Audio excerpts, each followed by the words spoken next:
Yes madam, ಇದೆಲ್ಲದರ ಜೊತೆಗೆ ಸದ್ಯಕ್ಕೆ ಅಂದರೆ ಸರ್ಕಾರದಿಂದ ಸಬ್ಸಿಡಿ ಬರುವಂಥದ್ದು ನಿಂತು ಹೋಗಿತ್ತು. ಸುಮಾರು ತಡ ಆಗ್ತಾ ಇತ್ತು. ಈ ರೀತಿಯ ಸಮಸ್ಯೆಗಳು ಸಾಕಷ್ಟಿದೆ ಚಿತ್ರೋದ್ಯಮದಲ್ಲಿ. ಸೊ ಇದನ್ನು ಬಗೆಹರಿಸುವಂಥ ನಿಟ್ಟಿನಲ್ಲಿ ಯಾವ ರೀತಿ ತಮ್ಮ ನಿಲುವಿರುತ್ತೆ? ಇಲ್ಲ, ನಾವು ಖಂಡಿತವಾಗ್ಲೂ ಸಬ್ಸಿಡಿಯನ್ನು ಬಿಡುಗಡೆಗೊಳಿಸುವಂಥದ್ದು. ಎರಡನೇದಾಗಿ ಈ ಕಾಲಕ್ಕೆ ಸರಿಯಾಗಿ ನಮ್ಮ ಇದು ನಮ್ಮ ಅವಾರ್ಡ್ ಕಮಿಟಿ ಅವಾರ್ಡುಗಳನ್ನು ಕೊಡುವಂಥದ್ದು. ಹಾಗೆ ನಮ್ಮ ಚಿತ್ರರಂಗದಲ್ಲಿರ್ತಕ್ಕಂಥ ಎಲ್ಲ ಸಾಧಕ ಬಾಧಕಗಳು ಇಂಡಸ್ಟ್ರಿ ಅಂತ ಹೇಳಿದೆ. ಇಂಡಸ್ಟ್ರಿ ಸ್ಟೇಟಸ್ಸನ್ನು ಇವತ್ತು ಹೇಳಿದ್ದಾರೆ, ಬಟ್ ಅದನ್ನು ಕಾರ್ಯರೂಪಕ್ಕೆ ತರಬೇಕಾಗತ್ತೆ. ಅದರದ್ದು ಹಿಂದೆ ಹೋಗ್ತೀವಿ. ಒ ಟಿ ಟಿಯನ್ನು ಸರ್ಕಾರ ಮಾಡ್ತಿದೆ ಅಂತ ಹೇಳಿದ್ದಾರೆ, ಒಂದು ಭರವಸೆ ಸಿಕ್ಕಿದೆ. ಒ ಟಿ ಟಿಯ ಬಗ್ಗೆ ಕೂಡ ನಾವು ಈಗ ತಕ್ಷಣ ಬಂದರೆ ಒ ಟಿ ಟಿ ಮುಖಾಂತರ ಹೊಸ ನಿರ್ಮಾಪಕರಿಗೆ ಸಹಾಯ ಆಗಲಿ ಅಂತ ಬರ್ತಾಯಿದೆ.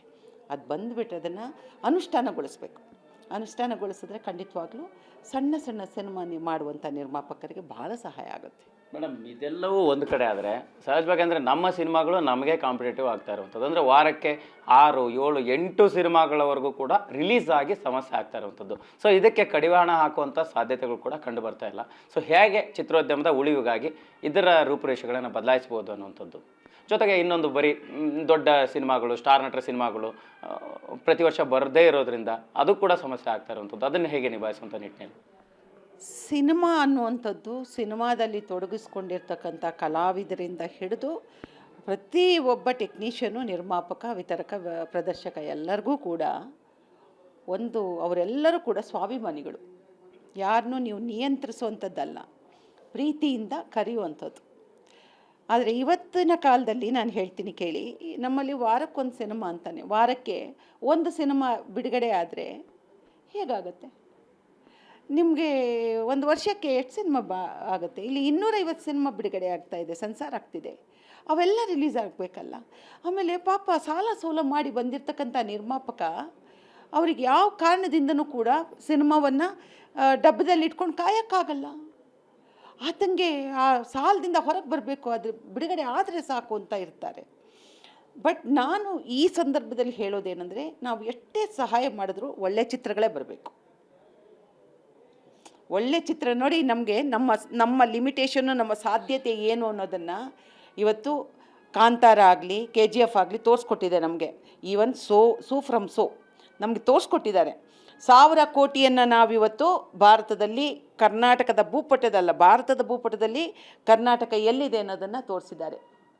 ನಾವು ಅದನ್ನು ಮರೀಲಿಕ್ಕೆ ಆಗೋದಿಲ್ಲ. ಆದ್ದರಿಂದ ನಮಗೆ ಸಾಧ್ಯತೆಗಳಿದೆ, ಒಳ್ಳೆ ಸಿನಿಮಾ ಮಾಡಬೇಕಾಗಿದೆ ನಾವು. ಹಾಗೆಯೇ ಹಿಂದೆಲ್ಲ ಒಂದೊಂದು ಕೆಲಸ ಆಗೋದು ಏನಂದರೆ, ಒಂದು ದೊಡ್ಡ ಸಿನಿಮಾ ತಗೊಳ್ಳುವಾಗ ವಿತರಕ ಒಂದು ಸಣ್ಣ ಚಿತ್ರನೂ ತಗೋತಿದ್ರು. ಆ ಸಣ್ಣ ಚಿತ್ರ ಏನಾಗೋದು ಅಂದರೆ, ಇದ್ರ ಜೊತೆಯಲ್ಲಿ ಅದು ಹೋಗ್ತಿತ್ತಲ್ಲ, ಅದು ಅವ್ರು ಹಾಕಿದ ಬಂಡವಾಳ ಬಂದುಬಿಡ್ತಿತ್ತು. ಅದರಿಂದಾಗಿಯೇ ಈ ಹಿಂದಿನ ಸಿನಿಮಾಗಳೆಲ್ಲ ಸಕ್ಸಸ್ಫುಲ್ ಆಗಿತ್ತು. ಈ ಚಿತ್ರರಂಗ ಒಂದು ರೀತಿಯಲ್ಲಿ ಗಟ್ಟಿಯಾಗಿ ತಳ ಊರಿತ್ತು. ಈಗ ವಿತರಣೆ ಕಡಿಮೆ ಆಗಿದೆ, ಯಾಕೆಂದರೆ ಹಾಕಿದ ದುಡ್ಡು ಬರ್ತಿಲ್ಲ. ಸೊ ಬಂಡವಾಳ ಬರೋ ಒಂದು ಹಂತದಲ್ಲಿ ಒಳ್ಳೊಳ್ಳೆ ಸಿನಿಮಾಗಳು ಬರಬೇಕು. ಸೊ ಕಲಾವಿದರಲ್ಲೂ ಮಾತಾಡಬೇಕು. ಮತ್ತು ನಾನು ಹೇಳೋದಿಷ್ಟೇ, ಸಿನಿಮಾ ಬಿಡುಗಡೆಗೆ ಕಾಂಪಿಟೇಷನ್ಗೆ ನಾವು ಸಜ್ಜಾಗಬೇಕು. ಎಲ್ಲ ಚಿತ್ರಗಳ ನಡುವೆ ನಾವು ಸಜ್ಜಾಗಬೇಕು. ಒಳ್ಳೊಳ್ಳೆ ಸಿನಿಮಾಗಳನ್ನು ನಾವು ತಯಾರು ಮಾಡಬೇಕು. ನಮ್ಮಲ್ಲಿ ಬೇಕಾದಷ್ಟು ಒಳ್ಳೊಳ್ಳೆ ಟ್ಯಾಲೆಂಟೆಡ್ ತಂತ್ರಜ್ಞರಿದ್ದಾರೆ, ಕಲಾವಿದರಿದ್ದಾರೆ, ಎಲ್ಲರೂ ಇದ್ದಾರೆ.